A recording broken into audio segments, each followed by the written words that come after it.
ছোট ভাই বিয়া করে ফেললো, বড় ভাই করে নাই।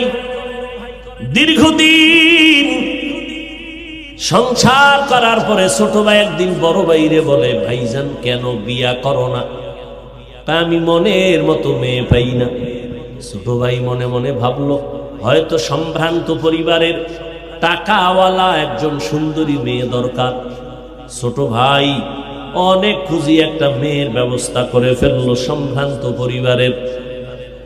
ভাইজান মনের মতো মেয়ে পেয়ে গেলাম, অমুক এলাকার সম্ভ্রান্ত পরিবারের একটা সুন্দরী রমণী, লেখাপড়া আর উচ্চ শিক্ষা।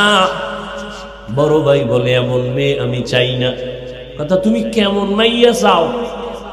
আমি এমন একটা মেয়ে চাই রে ভাই, যেই মেয়েটা আমার হাত ধরে আমাকে জান্নাতে ঢুকাইয়া দিবে।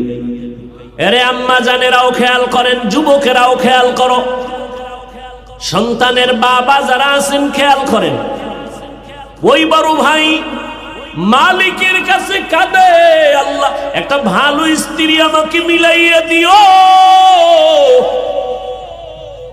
হঠাৎ করে খবর আসলো, পাশের গ্রামে এক বুজুর্গ আল্লাহওয়ালা মাঝে মাঝে আসে, মসজিদে থাকে, 2-4 দিন মানুষের জন্য দোয়া করে, পানি পড়া দিয়া চলে যায়। নামাজ পড়ে, মানুষের দাওয়াত দেয়, দিনদার বানানোর দাওয়াত দেয়। বড় ভাই ফজরের সময় চলে গেল আল্লাহওয়ালার দোয়া নেওয়ার জন্য। মসজিদে গিয়া নামাজ পড়লেন, আল্লাহওয়ালার দোয়া নিলেন। আর বলছে, বাবা বিয়া করছো নি? কয় না, বিয়া করি নাই। বয়স তো অনেক হয়ে গেল, কেন করো না? বলে, মনের মতো মেয়ে পাই না, হুজুর দোয়া করবেন। কয়, তুই কেমন মনের মেয়ে চাও? বলে, হুজুর আমি এমন একটা মেয়েকে আমার জীবনের অর্ধাঙ্গিনী বানাতে চাই, যেই বিবি আমার হাত ধরে আমাকে জান্নাতে নিয়ে যাবে। হুজুরে দোয়া করবেন করবেন বাপ। এমন সময় মসজিদের জানালার বাহির থেকে একটা কচি কণ্ঠের আওয়াজ আসলো। মেয়ে ডাক দিয়া কয়, সালামু আলাইকুম। কে তুমি?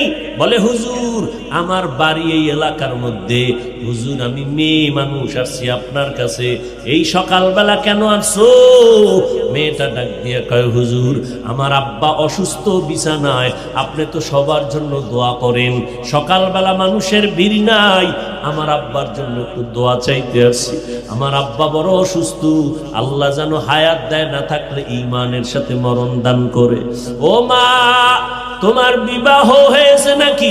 বলে, না আমার বিবাহ হয় নাই। কেন? বয়স কত? বলে, এই। বলে, সীমানা পেরিয়ে যায়, বিয়া হয় না কেন?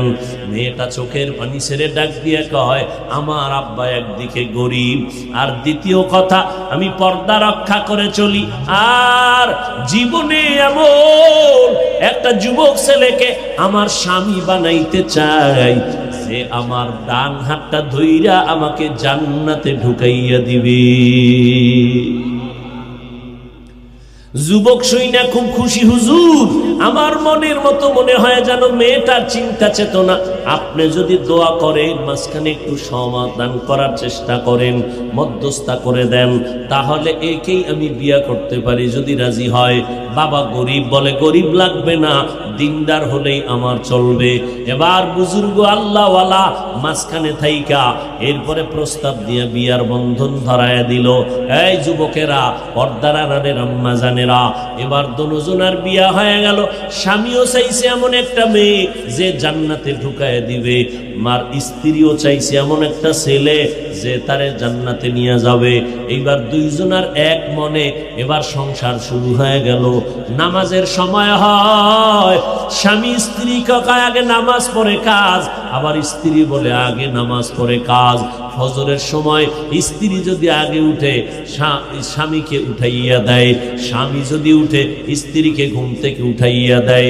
এইভাবে করে করে দুইজনে আল্লাহর কাছে রাতের তাহাজ্জুদের নামাজের মুসাল্লায় বইয়া দুজন নামাজ পড়ে আর আল্লাহর কাছে দোয়া করে, দয়ার মালিক তুমি একটা নেককার সন্তান আমাদের দান করো, যেই সন্তানের সুঘ্রাণে, যেই সন্তানের আদর্শের দ্বারা গোটা দুনিয়ার অন্ধকার আলোকিত হয়ে যাবে।